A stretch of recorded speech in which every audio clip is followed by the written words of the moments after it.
just want to touch on current Rangers and Steven Gerrard. For you, from a former Rangers player or maybe current pundit, what have Steven Gerrard and Rangers got to do in order to stop 10 in a row? I think that the most important thing is have the belief that you can and the consistency. There is no doubt, when you look back at last year, there is no doubt that Rangers can compete with Celtic, but there was something missing, that second part of the season. And that's something that Stephen will know needs to be rectified. Maybe bringing in 2 or 3 players. Everybody says, you need 5 or 6 players. I think 2 or 3 quality players in certain positions would make a big difference. I think the signing of Hadji is a good one because he's something that the Rangers have not got or haven't had for a period of years now as well. A Thomas Buffel type, somebody who's got to get in wee pockets and cause problems and always looking to play forward and looking to make those little risky passes that get your strikers in, that get your wingers in. I'm looking forward to him having a pre-season under his belt and see how he does. And I think that Rangers have got to take belief from the first part of last season and look and say, right, let's try and replicate that in the second part. There's no doubt in one-off games, the 4 league games against Celtic, can Rangers compete with Celtic? Yeah, they can. But the other thing would be that when Rangers switch off, at grounds, and I'm going back to exactly what, under Paul Le Guen, you can't do it. You need to go to these grounds and win because Celtic have got this winning mentality.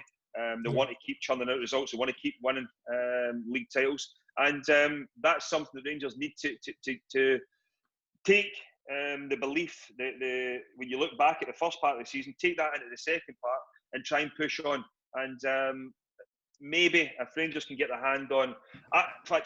if Rangers have got their hand on that League Cup, if Rangers had got their hands on that League Cup final trophy, I think it would be a total different season. But it's all ifs and buts. They didn't. And, you go again next year. I don't know what's going to happen with the League Cup as it stands right now. But getting your hands on that silverware, then feeling what it's like to win something could tell Rangers. But I think that the most important thing is that having the consistency over a full season and going to other places, Sir Johnston's, Kilmarnocks and clubs like that, and having that swagger walking in, that arrogance of, listen, I'm a Rangers player and I'm here to win. That is the most important thing. Don't get too arrogant, but have that arrogant side to you that I'm here to win. And I think that's one thing that Celtic have got, and they've shown that since they came back from the break, which has been disappointing from a Rangers point of view. And that's somewhere that Rangers need to get to. Yeah, from my point of view, I went to my first Rangers match on a neutral point of view, and my first match was Rangers versus Braga at Ibrox. But that just showed that they can turn it around and they can turn up at the big games. So if they can take that into the league next season, then that is what's needed. 100%, and that's what I'm saying. Like in terms of Rangers competing, they've shown that in one-off games or a period of time they can do it. But unfortunately, leagues are won over the course of distance of 38 league games, and it's not easy to win a league. It ain't easy. Yeah. A lot of people look at it and say, "Oh, it's easy. You've got better players." It ain't easy, and going to the places that I mentioned, Dundee United are back up next year as well. Tannadice is always a difficult place to go. Going to these grounds, you need to go and win. You don't want to give Celtic any opportunity to go and maybe get that 3 points before you or after you. If you play first, you need to go and get the 3 points, put the pressure on Celtic, because there was a little, over that Christmas period, there was a few Celtic fans even questioning, what's going to happen going forward here.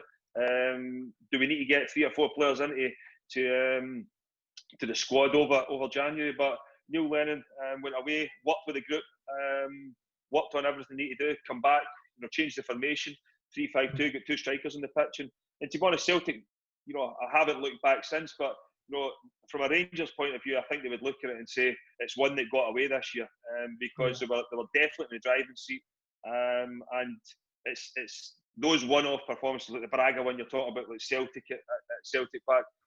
You need to have it every single game you play. It's difficult to play at the highest level every single week, but you need to find a way, even when you're not playing well, to get 3 points. And I think that's one thing the Rangers might have struggled, or did struggle towards the end of the second part of the season, before it was unfortunately stopped. That maybe going to grounds when you weren't playing so well and still you were dropping points. Whereas I look at Celtic, when they weren't playing so well, they would have still got 3 points. And that's one thing that Rangers need to start doing, is not playing well. When you're not playing well, picking up 3 points. Yeah. Kris, thank you so much for coming on and having a No chat with me. If you like the video, guys, be sure to leave a like, subscribe if you're brand new, and don't forget to turn on your post notifications. Till next time, goodbye. Hit the subscribe button and follow my journey to the media world. Click the video choices on screen to see more of my work.